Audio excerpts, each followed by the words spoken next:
இருக்கக்கூடிய விழாவின் தலைவர் அவர்களே, ஆசிரியர் பெருமக்களே, பெற்றோர்களே, மாணவ நண்பர்களே, உங்கள் அனைவருக்கும் என் சலாம் கூறி என்னுடைய துவங்குகிறேன். அஸ்ஸலாமு அலைக்கும் வரஹ்மத்துல்லாஹி வபரகாத்துஹு. எனக்கு தரப்பட்டுள்ள தலைப்பு மார்க்க கல்வியின் அவசியம்.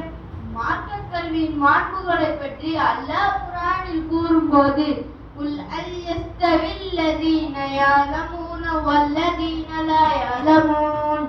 மார்க்க கல்வியை கற்றவர்களுக்கும் கல்லாதவர்களுக்கும் மத்தியில் உள்ள வித்தியாசம் என்னவென்று கேட்கிறார்கள்.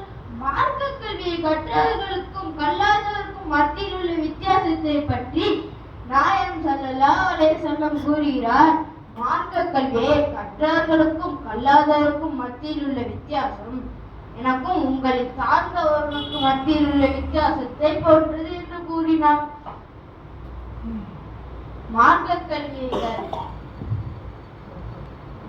கல்வியை கற்பது ஒவ்வொரு முஸ்லிம்கள் மீதும் கடமையாகும். அது மட்டுமல்ல, மார்க்க கல்வியை கற்றவர்களை கண்ணியப்படுத்தும் விதமாக மலக்குமார்கள் தன் இறக்கைகளை விரிக்கிறார்கள் என்ற ஹதீஸும் இருக்கிறது. மார்க்க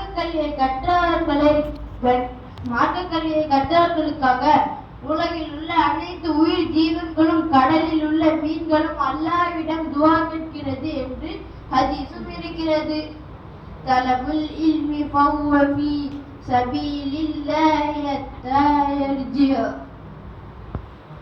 யார் ஒருவர் மார்க்க கல்வியை தேடி வெளியே செல்கிறாரோ அவர் பாதையில் அல்லாஹ் இருக்கிறான்.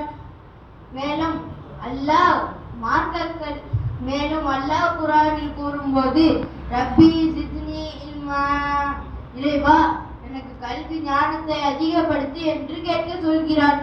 கல்வி ஞானம் கொடுக்கப்பட்டவர், அதிகமான அளவுகள் கொடுக்கப்பட்டவர் என்று கூறுகிறார் என்று கல்வி ஞானம் கொடுக்கப்பட்டவரின் அந்தஸ்தை உயர்த்துவதாக குர்ஆனில் கூறுகிறார்.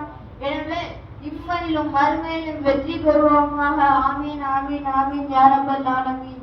அஸ்ஸலாமு அலைக்கும் வரஹ்மத்துல்லாஹி வபரகாத்துஹு. அல்ஹம்துலில்லாஹ்.